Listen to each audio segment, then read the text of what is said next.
Hello. On behalf of Amazing Grace Lutheran Church located in Lawrenceville, Georgia, I'm Pastor Mary Armstrong-Reiner, the interim pastor here. As you listen to the sermon today, may you know that God's grace and love surround you in whatever you may be facing. And have a blessed day.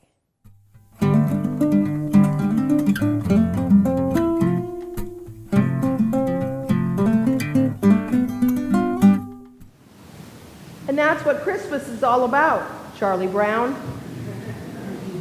Do you know those words? 50 years of Charlie Brown Christmas that tells the true story of what Christmas is all about. And Linus, who tells the words from Luke, word for word. And at the end, because when Christmas says, Charlie says, "Can anyone tell me what Christmas is really all about?" Linus says, "I can." And he drops his blanket of security, his blanket that he wouldn't let go of no matter what anybody said to him, because his blanket kept him secure. But in that moment, Linus dropped his blanket because his fear was gone. Because as he told the story from Luke of the birth of Jesus and of the shepherds who had encountered the angels, he had a new security blanket, the story from Luke. This story is our gift tonight. It is our reminder in a world that is filled with violence and hatred and bigotry, in a world that is torn by loss and depression and pain, in a world where people are afraid to say Merry Christmas for fear of hurting someone's feelings, in a world where it's easier to be the Grinch than it is to follow Jesus. Christmas is such a wondrous gift, but we are busy people, and there's so much to do that it's easy to lose perspective of what this day is really all about. That it really, truly is a gift for us. A gift to be able to come to church, to not be afraid, to be able to profess our faith. We are blessed in so many ways. We are blessed to live in a country where we do not have to fear that our lives will be taken, because we proclaim Christ as our Savior. A few days ago, though, people who were Christian in Kenya were on a bus, and a group of guerrilla with their guns stopped the truck like they had several others before. They asked everyone to get off the truck. Now, there were Christians and Muslims on this truck. And before they got off, a few of the Muslim people and Christians knew what was going to happen, that they were going to ask them to be separated, Christians from Muslims. And so one of the ladies took her hijab, that's the covering, the head covering, off, and put it on a Christian woman so she would look like she was a Muslim. And a couple of the men took off their clothing that made them look Muslim and put them on the people they knew were Christian. And when they got off the truck, and this is a true story, when they got off the truck, the men who stopped them asked them to say, "Are you Muslim or are you Christian?" But the Muslims refused to say what they were, because they knew that these men had come to kill the Christians, and they were not going to be a part of it.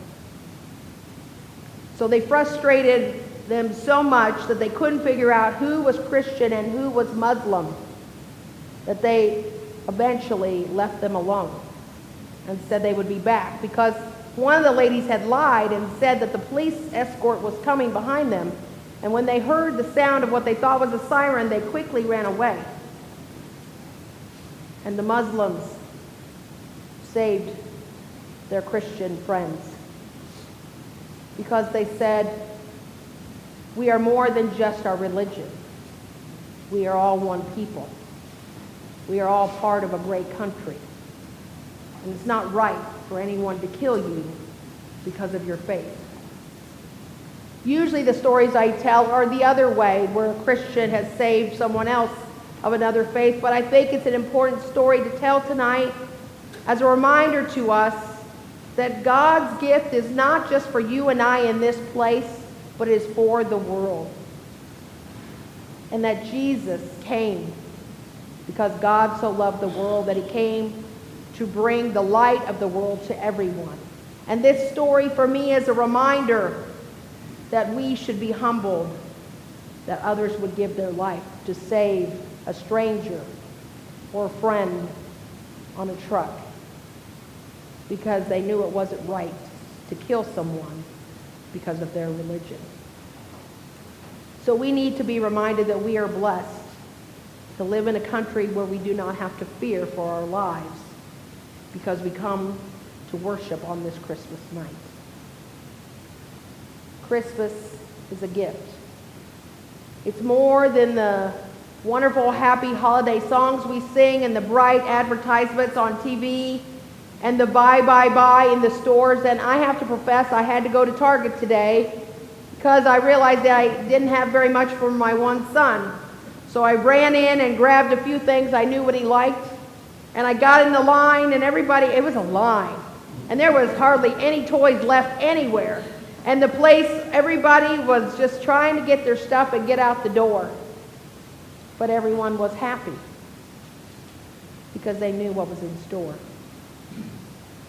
Many people may not come to church and worship Jesus, but I feel sorry for them because the best blessing to me is the gift of being able to come, to hear the words of Luke, to hear the story once again of the birth of baby Jesus, and to remember what God has given the world. For God so loved the world that he gave his only begotten Son, that whosoever should believe in him should not perish, but have eternal life. Christmas is also a time of memories. As I was driving here, I heard Judy Garland singing, "Have Yourself a Merry Little Christmas," and I confess just thinking about it makes me want to cry because it reminds me of growing up when my dad was still alive, and it reminds me of my family being together. Christmas is filled with joy, but it's also filled with sadness, and it's important that we recognize that we not brush it aside, because for some of you this is a difficult Christmas. A first one without a loved one, or your 5th or 10th or 20th year without someone you love. And memories help us through the struggle of missing them. And yet what I hold on to is that as great as Christmas is here and in this place and in my home, that Christmas in heaven is beyond words. And that the joy that the angels sing tonight and proclaim as they did to the shepherds is what my heart holds on to when I miss my dad and my friend Iris and my friend Kim and my friend Jim. And I think about the gift they are given to be with God in the flesh, to be praising and singing and joyful. And it helps it be not quite as hard. But we are humans, and we struggle. And life is precious. And if we could take only this moment to reflect upon the gift we have been given in Jesus, then we have been blessed with a great Christmas. Christmas is also a time of miracles, and one of my favorite stories, which when I shared it a few years ago, a parishioner afterwards said, "Is that really true?" I said, "Well, I was told it was." And I found it again after all these years. It's a story that took place a long time ago, shortly after World War II, about a pastor and his wife who served at a church that had once been glorious and Great leaders had spoken from the pulpit, and great pastors, and the church had overflowed with people. But now it was not like that anymore. The building was crumbling, but the pastor and his wife, who were young and new in ministry, had heart and desire to make the church alive again. But a few days before Christmas, a wind blew in, and it wrecked the whole front behind the altar. So it was a big gaping hole. And the wife thought, what can we do now for Christmas? The pastor kept thinking about it, and they went down to a youth auction, and there at the auction was a box being sold. There was money being raised for their youth ministry. It was a beautiful, glorious tablecloth, and it was 16 feet wide. It was enormous, and it was white, and it was gold. And the pastor decided to bid on it, and he got it. And he decided to see if it would fit over the hole. And it did, and it covered the hole just right, and it was beautiful. And they were ready for Christmas. On Christmas Eve morning, the pastor had come to open the doors, and he saw a lady standing outside waiting for the bus to pick her up. The pastor invited her inside because he said, the bus won't be here for 40 minutes, so come in, get warm. As he talked to the lady, he learned that she had lived on her own for a number of years.